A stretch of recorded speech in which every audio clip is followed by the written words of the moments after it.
El Mencho is dead, and Mexico may never be the same. The first reports were chaotic. Gunfire in the mountains, military helicopters circling above farmland, roads suddenly blocked by burning vehicles, cell service cut. Then came the whisper spreading across encrypted chats and local radio frequencies. El Mencho is down. For years, that sentence had sounded impossible. Rumors of his death surfaced again and again, and each time they were wrong. But this time was different. This time, the government had a body. And with that body came a question no one in Mexico can yet answer. Did this operation end a reign of terror? Or did it light the fuse on something worse? The man no one could catch. Nemesio Oseguera Cervantes was not supposed to become one of the most powerful criminal figures in the world. He was born in rural Jalisco, far from the corridors of power. One of several siblings in a farming family, poverty was not unusual. Migration north was. As a young man, he crossed into the United States illegally. California, agricultural work, then small-scale drug activity. In the early 1990s, US authorities arrested him on drug charges. He served time. Then he was deported back to Mexico. That deportation, meant to end his criminal trajectory, became the foundation of it. Back in Mexico, the drug landscape was shifting. Old cartels were fragmenting. Power vacuums were forming. And in chaos, ambitious men rise. He joined the Milenio Cartel. He learned logistics. He learned loyalty. He learned violence. When Mexican authorities arrested senior Milenio leaders, the organization fractured. And in that fracture, something new was born. The Jalisco New Generation Cartel, CJNG. At first, it was just another splinter group. Within a decade, it would become one of the most aggressive criminal enterprises on Earth. The innovation of violence, CJNG, did not expand quietly. It expanded loudly. Unlike older cartels that preferred bribery and backroom deals, CJNG embraced spectacle. They released propaganda videos showing convoys of armored trucks, masked fighters pledging allegiance, weapons displayed like military hardware expos. In 2015, they did something that shocked even seasoned analysts. They shot down a Mexican military helicopter with a rocket-propelled grenade during an operation aimed at capturing El Mencho. It was not just a tactical success. It was a message. We are not hiding from the state. We are fighting it. From that moment, CJNG was no longer just a trafficking network. It was a paramilitary force with global ambitions. The business model of a new generation. While the world focused on cocaine routes, CJNG focused on something more scalable. Synthetic drugs. Methamphetamine. Fentanyl. Unlike plant-based narcotics, synthetic drugs do not require vast rural plantations. They require chemicals, laboratories, and distribution networks. Portable. Replicable. Profitable. CJNG mastered industrial-scale meth production in clandestine labs hidden across western Mexico. Then, fentanyl exploded across US markets. Cheap to produce, devastatingly addictive, lethal in micrograms. American authorities identified CJNG as one of the central players feeding the opioid crisis. And at the center of CJNG was a man rarely photographed, constantly moving and obsessively security conscious. El Mencho became a ghost with an army. The $15 million hunt.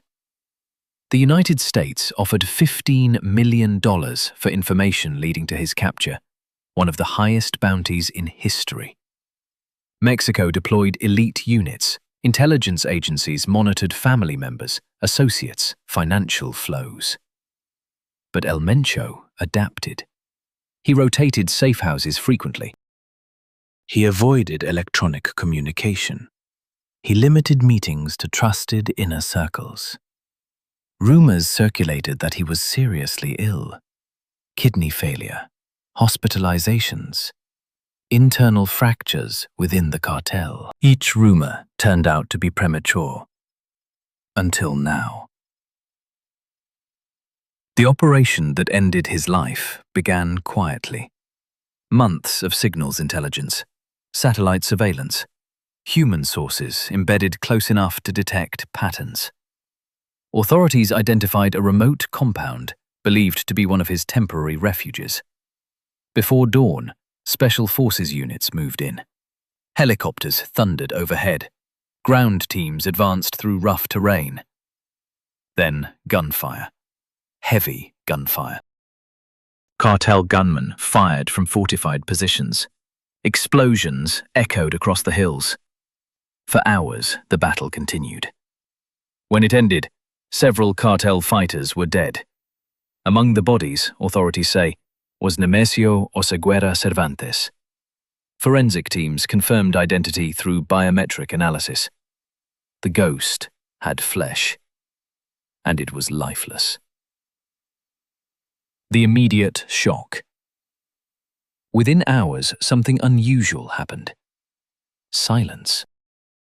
In regions historically dominated by CJNG, there were no immediate mass reprisals, no coordinated urban shutdowns. Instead, commanders disappeared from public view. Encrypted messages surged across internal channels, and rival groups began watching. Because when a leader like El Mencho falls, succession is never automatic. Fragile empire. CJNG was centralized, highly disciplined, aggressively expansionist. But such structures often rely on personal authority. Without him, internal factions may compete. Regional commanders may seek autonomy. Allies may reconsider loyalties. Rivals, particularly factions of the Sinaloa cartel, may test boundaries. History suggests what comes next may be more violent than what came before. After the capture of El Chapo, Sinaloa did not collapse. It fractured.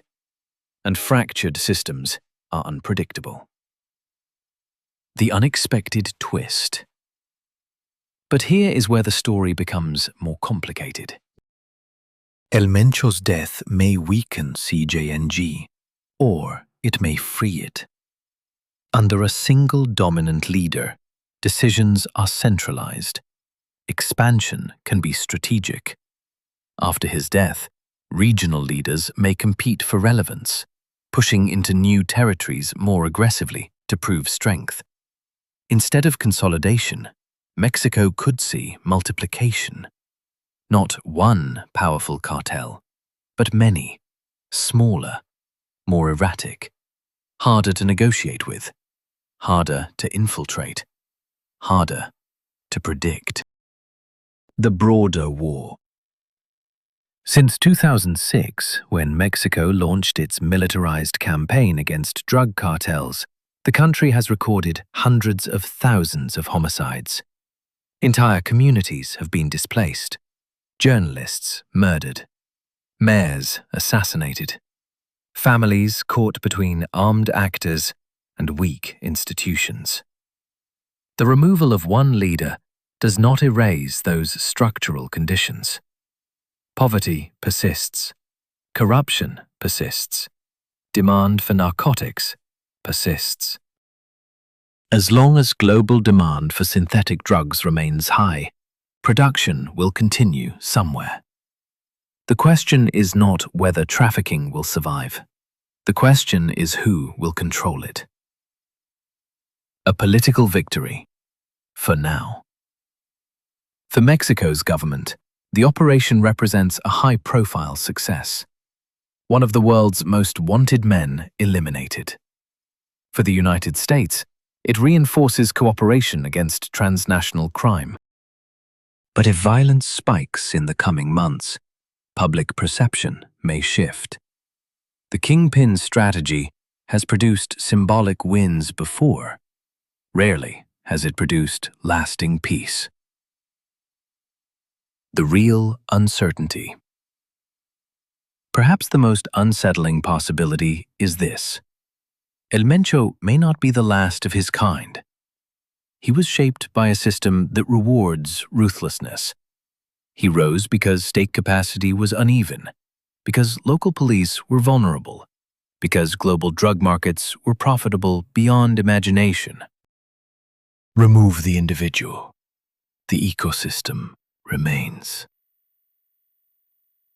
The final question. So what does his death truly mean? For some, it is justice long delayed. For others, it is the beginning of another violent recalibration. In the hills where the firefight ended, the smoke has cleared. But across Mexico, tension lingers. A powerful figure is gone. And in organized crime, power does not disappear. It transfers. The next chapter is already being written. The only question is, how much blood